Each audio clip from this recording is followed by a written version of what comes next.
Salamat sa higayon nga diin kita makapadayon sa ato ang pagpamuhat sa paabot sa pulong sa Ginoo nganha kaninyo o kanatong tanan niini nga buntag karon o hinaot pa nga niini karon nga higayon ang pulong sa Ginoo katagaan og luna nga ni sa atong kasing-kasing. Karon nga pagpamlandong ani kita sa Romans chapter 11 coverage from verse 1 down to verse number 12. Nagahisgot about sa treatment o pag-treat sa Ginoo ngadto sa mga Israelites people. As we learn sa previous nato nga mga studies nga ang mga Hudiyo makita nato ang ilang nga hard-headedness, no? Ang ilang unbelief, ilang gi-reject ang offer sa Ginoo alang kanila. Suppose sila ang gihatagan o diha kanila mismo nagakahitabo ang gipangsulti sa Ginoo as ingon nga iyang gipromise ngadto kanila, pero sad to say nga ang Israelites mismo, some of them or many of them nag-reject sa gihimo sa Dios. Mao na nga ato makita dinhi karon nga naka-experience ang mga Israelita og punishment, a sort of punishment tungod sa ilahang nga unbelief, gi-abandon sila sa Ginoo. Makita nato nga part sa punishment sa Ginoo, usa sa pagpunish niya mao nga gihatagan niya og pagpagahi ang ilan mga kinabuhi. Og ato makita nga despite of that, ang Ginoo na agyapoy mga paglihok diya silang kinabuhi, no? Gahisgot kini atong pagpamalandong karon about Israelites remnant and are preserved to be saved by grace. Ato makita nga ang Israelites giofera ni ining maong kaluwasan og naagyapoy nagakaluwas pinaagi sa grasya kung atong pagatan-an. Ingon sa verse number 1 sa chapter 11 nagingon sa Cebuano version, busa mangutana ako, gisalikway ba sa Dios ang iyang katawhan? Wala. Ako mismo Israelita, kaliwat ni Abraham og sakop sa banay ni Benjamin. So ato makita dinhi gala nga ebidensya nga ang Dios patas ang iyang pagtratar sa katawhan, mahudiyo or madili Hudiyo, gipadayag sa Dios ang iyang gugma, gipadayag sa Dios ang iyang kaayo. But ato makita though nga ang Israelites people nag-reject niining maong offer, nagpagahi sila o wala nila gituuhan o wala nila giakseptar ang gibuhat sa Dios, ang pagpadala kang Ginoong Hesukristo ingon nga ilang Misaya. Ato makita nga despite of that, ang Dios naghatag hapon og blessing adto kanila. In fact, usa nga naluwas nga usa ka Hudiyo mao si Apostle Pablo ang writer dinhi sa Book of Romans. Mao kana siya ato makita nga siya sumala siyang claim usa siya ka Israelita, kaliwat siya ni Abraham o didto siya ming sa linya sa banay ni Benjamin. Mao kana siya ato makita nga dili gyud totally ang tibok Israel nakaangkon og ingon ini nga punishment, but portion or part lamang sa katawhan niini. Mao kana siya tong makita gala kay ang Israelites even up to this day, no? Sa hangtod karon nga panahon na ay factions nga nagakahitabo. Kung imo tan-awon, si Apostle Pablo nag-explain that Israelites nation is now placed into two separate categories na ginatawag minority group and the majority group. No, na-divided sila. Ang 12 tribes na divide into two.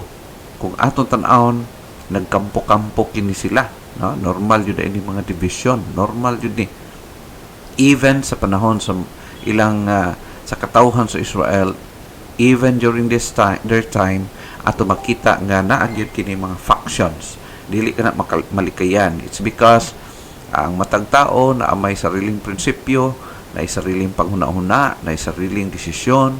So, magkakitabo ka na even sa Israelites, nagkakitabo usab. Kung imong tan-awon ni gala, the minority group, kung imong tan-awon in verse number 5, daingon, sa ingon usab ni ana, niining panahon na karon adunay nahibilin nga mga pinili sumala sa grasya.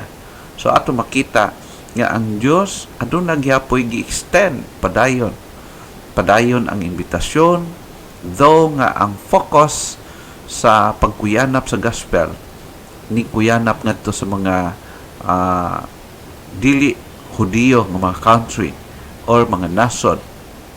Mao na nga hangtod sa ato ang panahunan sa atong lugar, ato makita nga dinhi pa ning kuyanap ang gospel rather sa ilahang panahon o sa ilahang lugar. I mean, no? Makita nato nga ato gi-drive out ni Apostol Pablo ang kaluwasan pinaagi gayod sa grasya o kinipadayon nga gi-offer sa Ginoo.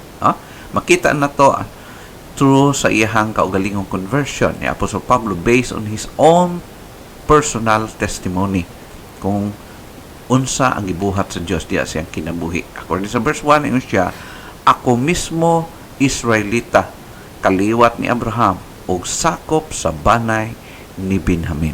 So ato makita nga not totally ang punishment nga gihatag sa Ginoo sa ila, dili tanan nga mga Hudiyo naka-experience ni but ang ebidensya si Apostol Pablo usa ka Hudiyo, kaliwat siya ni Abraham o tinggawas siya sa banay mismo ni Benjamin. No? So ato makita nga si Apostol Pablo nakaangkon og kaluwasan tungod sa grasya sa Dios. Di lang kanay gala, makita po nato sa time ni Elijah kung unsa man paano gi-reject sa mga katawhan ang gospel or ang pagpamatuod sa Dios, ang iyahang pagigugma, pag-care niya sa iyang katawhan, pero despite of that, ang mga tao nagpagahi sa ilang kasing-kasing, gipili nilang mo-reject, ilisdan nila ang Dios, ang tinuod nga Dios, ilisdan nila piki o dili tinuod nga Dios. Ato makita ang ilahang gihimo, no? Sa dihang ning nakigatbang sila sa alagad sa Ginoo sa kay Prophet Elijah. So imong tan-awon, gipili nilang mag-serve sa kay Baal. Pero ato makita nga gi-prove sa Ginoo nga ang iyang alagad nga si Elijah nagbarog diha sa kamatuoran. That's why nga nahitabo nga nahinukman sila o nakitil ang ilahang mga kinabuhi, no? Gipadayag sa Dios kung unsa siya kagamhanan taliwala sa mga daghan kaiyong mga saksi nga iya ni Baal. Og ato makita higala nga to the point nga si Elijah nakahuna-huna siya nga murag wa naman siya kauban, ha? Nabati niya that he was the only believer during his day and actually made prayers against Israel. No? Nakapakita na to ang bugat kaing kasing-kasing ni Elijah kay nahitabo gyud nga naging may majority ang nagago against sa Ginoo, ning kalaban sa Ginoo. Now, yet ang Dios aduna siya'y mga paglihok usab, pagitabangan niya o gipreserve niya ang 7,000 men who have not bowed the knee to the image of Baal. So ato makita higala nga during this time grabe gyud ang ilahang nga pagiging rebellious diha tubangan sa Ginoo. Kita na to sa 1 King chapter 19 verse number 18.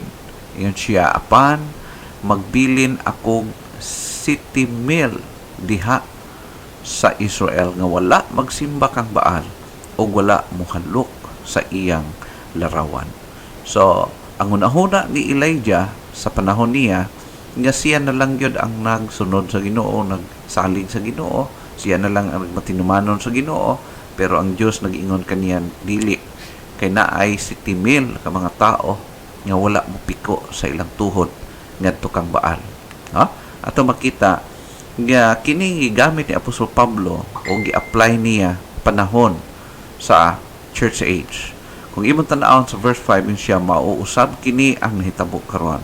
May pipila gipili sa Dios tungod sa iyang kaluoy. No?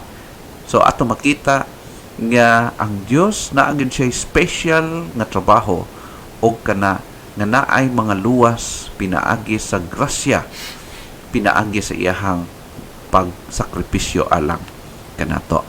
In verse number 6 nag-ingon, gipasikan niya ang iyang kaluoy, ang iyang pagpili kanila dili sa ilang nahimo tungod kay kon gipasikad pa sa Dios ang iyang pagpili sa nahimo nila, ang iyang kaluoy dili na tinuod nga kaluoy.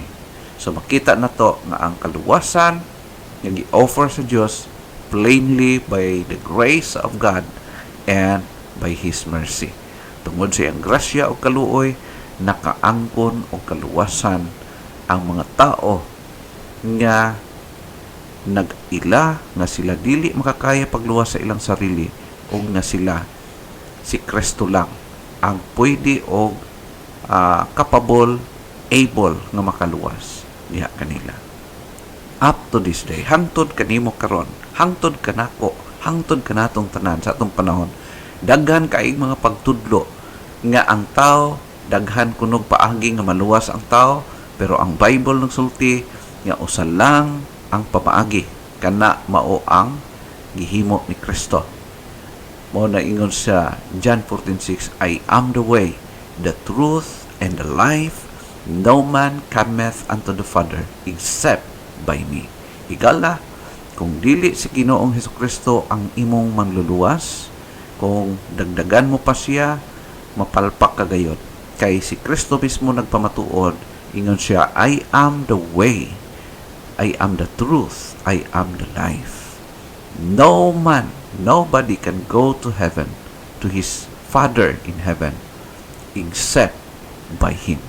So, ang kaluwasan, klaro, na dili pinaagi simbahan, dili pinaagi sa imuhang pagserbisyo, dili tungod sa imong kaisog, dili tungod sa imong kamaayo, dili tungod sa imuhang performance, dili tungod sa imong ka-bright, dili tungod sa imuhang pagkaikaw, but it is because of the grace and mercy of God. Sa dihang ikaw motuo, kung musalig ka niya, ingon sa pulong sa Ginoo, gihatag o naangkon nimo ang kaluwasan, ang pagkamatarong ng gikan mismo sa Ginoo, dili gikan sa tao. Ang ikaduha to makita, the majority group. In verse number 7, makita na to. Ngayon siya dininan, unsa man, dili ang tibuok Israel ang nakakaplag sa ilang ipangita, kundili ang gamayng pundok nga gipili sa Dios, ang uban wala magtagad sa pagtawag sa Dios. So ato makita ang responsibility alang ni adtong majority group nga nag-reject sa kan Jesus Christ. Og ato na makita dito during sa time nga gi-crucify si Ginoong Hesus, majority nag-reject sa kay Jesus as their Messiah. Wa gyud sila motuo og hangtod karon based sa atong mahibaluan sa mga nakakasaksi na kaila mismo, no? Nag-enjoy sila sa mga blessing sa gibuhat ni Kristo. Kung imong tan-aw ni gala, ang Israel as of this day sikat kaayo, mao kana usa sa mga gusto adtuon sa mga tao nga nakabalog Bible. Gusto mo bisita diha nga lugar tungod kay diha nahibalo ang matag usa nga diha nahitabo ang mga aktual nga nahitabo ang gibuhat sa Dios pagpadala kang Ginoong Hesus. Pero sila mismo nga naa dinha wala gyud mo accept sa niini nga maong truth even up to this day. Ngano man naigitagal ang Ginoo para ni ana, no? Ingon siya dinhi, ang gagmayng pundok nga gipili sa Dios, ang uban wala magtagad sa pagtawag sa Dios. Mas daghan ang nag-reject nagpagahi sa ilang mga kasing-kasing tungod sa ilahang daghan mga rason kung imong tan-aw digala.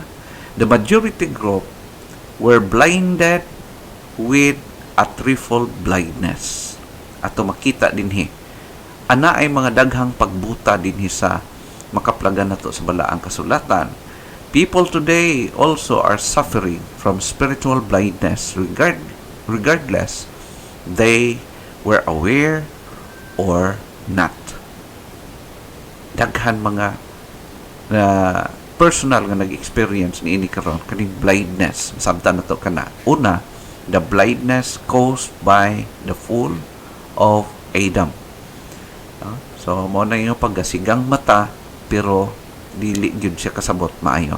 Nga naman tungod sa sala nga nahimo ni Adan ug ni Eva, nahimong depektoso ang panglantaw, ang spiritual understanding sa tao. Blind siya as effect sa sala ni Adan ug ni Eva.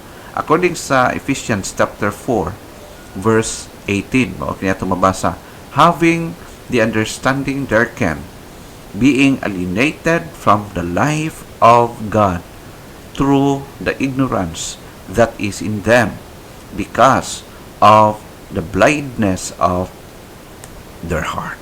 So ato makita nga aduna gyoy spiritual deficiency, no? So, concerning sa ilahang understanding, ang ilahang spiritual eyes were defective. Ang gitawag sila the blindness of their heart. So mao na ato makita nga naa ang pagpadayag sa Dios. The only thing, dili kini hayag o dili kini clear para kanila.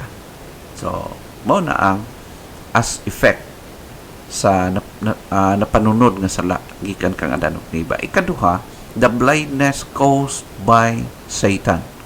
Si Satan also nagakosya og dugang nga pagbuta. According sa 2 Corinthians chapter 4 verse 4, ingon siya, in whom the God of this world hath blinded the minds of them that which believe not. Ato makita klaro kayo, the God of this world referring to Satan, the God of darkness. Ingon siya, lest the light of the glorious gospel of Christ, who is the image of God, should shine unto them.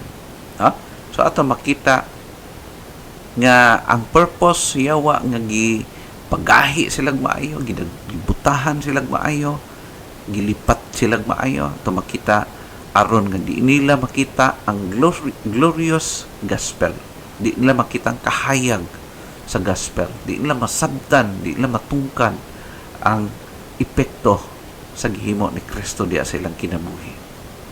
So mao kana siya tumakita nga nakabalo sila nga si Kristo nagpalansang sa cross, nagpakamatay para pagluwas sa tao, pero when it comes sa pag-apply niini sa ilang kinabuhi, sa pag-enjoy niini nga maong benefit, at makita igala nga wala sila makaamgo niini. So ikatulo, the blindness caused by God Himself.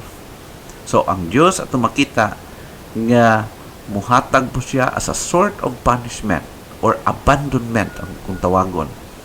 Kay gahi man, di man maminaw, musupak man, muribildi man, ato makita na hitabo na paabandon hinon sila sa Ginoo. Pareho ra gud sa usa ka kana bitaw sa ginikanan, no? Ka ang ilang anak nga suppose ilang giatiman, gina-disiplina, gina-badlong, gina-pugngan, gina-tudloan, pero kana bitong gahi jud kaayo og pangisip na anak, no? Kan di yun mo tuo ba bisag unsaon. Daghan makita na to, no, nga naay maginikanan mo ingon bahala ka, pasagdan ti ka.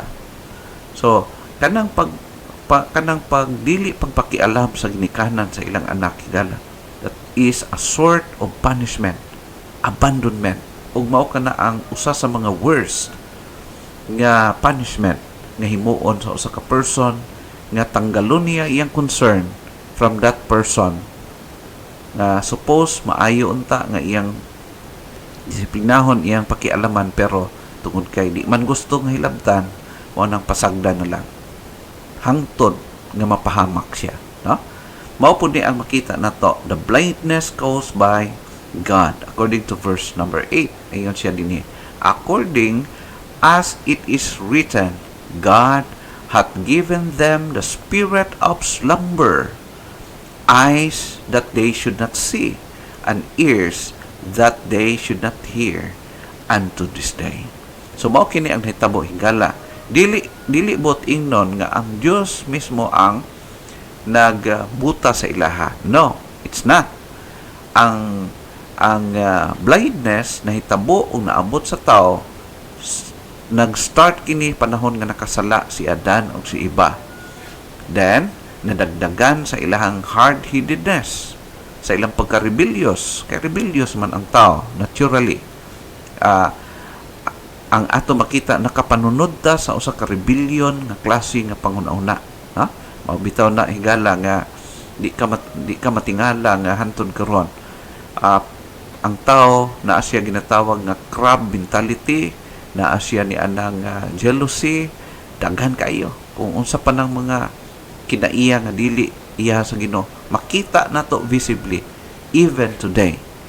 Makita nato kana, and that is manifestation sa ang tao nga dili siya maayong kahimtangan, no?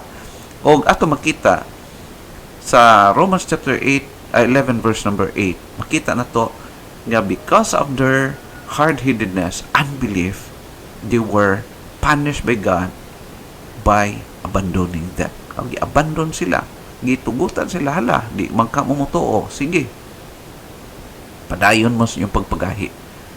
O that's why gamao nang giingon ni Apostle Pablo, no? Now, this tragic spiritual blindness was predicted by Isaiah. Dili kini hitabo diha lang, but i-predict na daan, nakita na daan sa Dios before kini naga kahitabo. Diya sa Isaiah chapter 29 verse 10 sa Cebuano version, kay gibubuan kamo sa Ginoo sa espiritu sa pagkahinanok o sa paghinanok, o gitaptapan niya ang inyong mga mata nga mao ang mga propeta, o gipandungan ang inyong mga ulo nga mao ang mga manalagna. So ato makita igala nga gialaw sa Dios nga naay mga tao nga magsalaat diha kanila, magpagahi. Now, karon nga panahon ni gala pertin samot kadaghan, no? Mahitabo hinuon magsilag inawayay, no?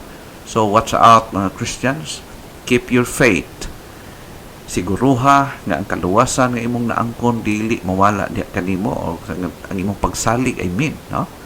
Kay ang kaluwasan nga nakuha nimo gikan kay Kristo, di na gid kana siya mawala, naghatag siya assurance.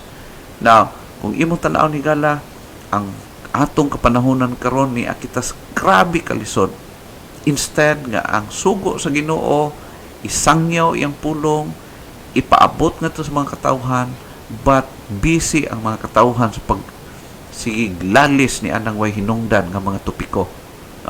So iginumdum mo nato igala nga ang yawa nagahatag siya og daghang mga tricks in order nga mo slow down ang Kristohanon, or even mo stop ang Kristohanon sa pag-engage sa buluhaton because of kanang mga panahon nga di na gid masabtan ang palibot.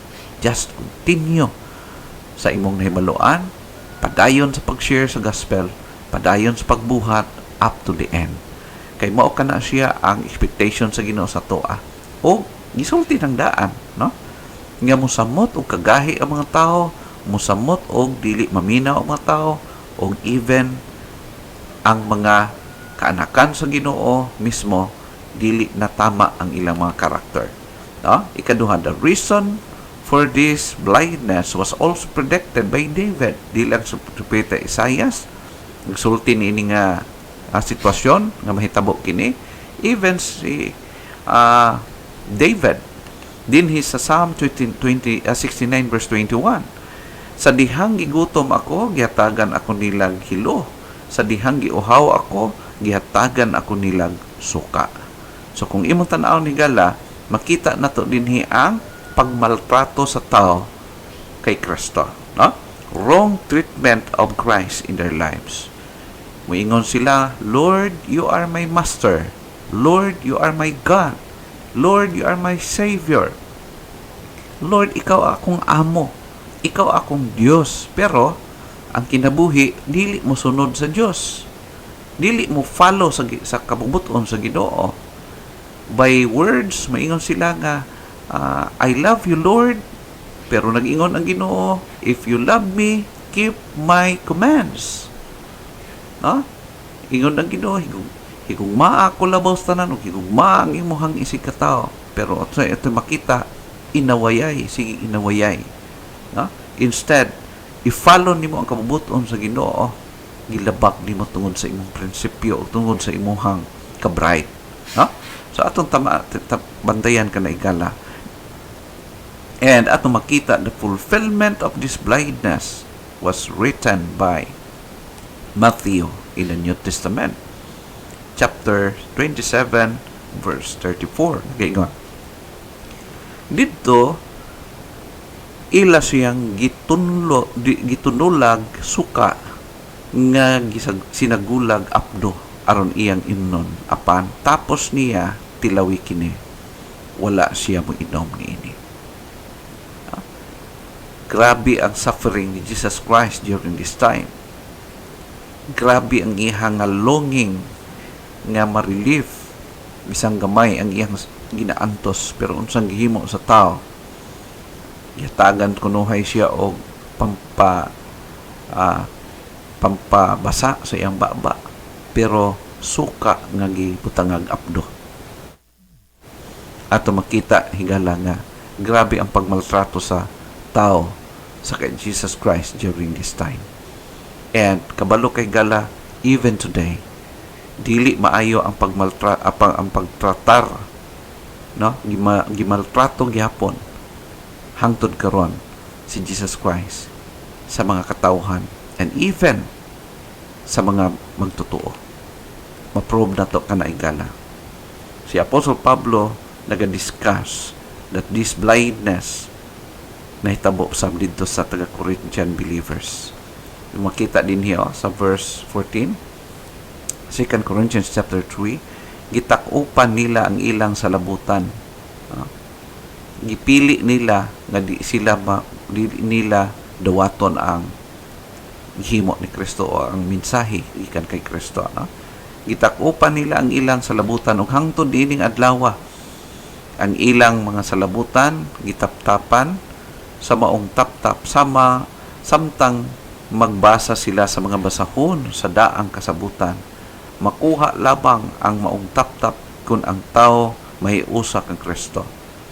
Mo na nga nahibilin ang tao karon. Hangtod karon ang ilahang understanding darkened pa, ang ilang kaluwasan pinaagi pagyapon sa ilang performance, sa ilang kabuutan, sa ilang kakayahan, o di sila mudawat nga ang kaluwasan na aragyod kay Kristo nga maoy tinuod nga makaluwas. In verse 15, bisan karon inigbasa nila sa balaod ni Moises, gitaptapan gihapon ang ilang mga salabutan.